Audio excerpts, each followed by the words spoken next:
was faith and works. This is why you have to divide. You know what the division is? This is Genesis 15. Yeah. You know when Abraham, it was faith, not works. You see, Genesis 15. In James 2, you know where he got the works? Years and years later when he sacrificed Isaac. You see that? Years and years later. So then that verse was saying faith perfected, what? Later on by works. No contradiction. Yeah. You see? But I guarantee you this, every single denomination and church, they don't know that. They're either going to say this, instead of splitting the two as one as faith and works and the other faith not works, they're going to try to combine these two together and say it's either faith not works, or they're going to say, oh no, it was faith and works. You see? But if you divide it, it becomes more simple, you see? No, this verse said faith and works. This verse said faith not works. So let's just divide it. This one happened at Genesis 15. This one happened long after, years and years later, when he sacrificed Isaac, you see? So what is very important is this, is that during this time period, God was basing it on physical dealings. That's the basis. But don't overlook the spiritual dealings that he did too. All right? So there's a heresy called hyper-dispensationalism. Hyper-dispensationalism, what they believe is that they do believe you have to divide, you see? But this is their problem.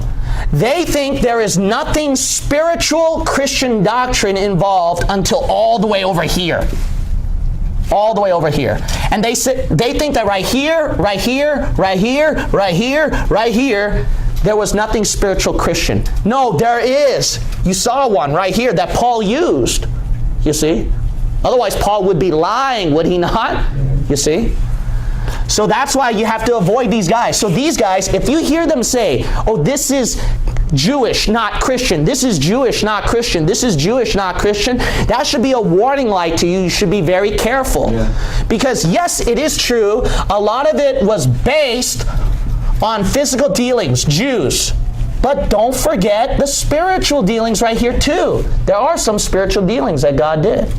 Okay? Now, let's look at another passage. Let's look at Deuteronomy chapter 32, please. Deuteronomy chapter 32, verse 18. Deuteronomy 32, and we will look at verse 18 through 22. And then you're going to compare that with Psalms chapter 9 and verse 17. Psalms 9:17. So Deuteronomy 32, verse 18 through 22. And then you're going to do Psalms chapter 9, verse 17. Now, this passage shows that during the time of the law, it had to be faith and works. It had to be faith and works for salvation. There's absolutely no doubt about it. Look at Deuteronomy chapter 32. We're going to look at verses 18 through 22. So they had to follow the law of Moses. That's where the law came from, right? It came from Moses. So when it came from Moses, you got to realize this. When it came from Moses, that was their salvation plan. They had to follow the works of the law. Look at verse 18. The Bible says, of the rock that beget thee, thou art unmindful, and hast forgotten God that formed thee. Okay, notice, this nation of Israel forgets God. And when you forget God, what happens? Verse 19.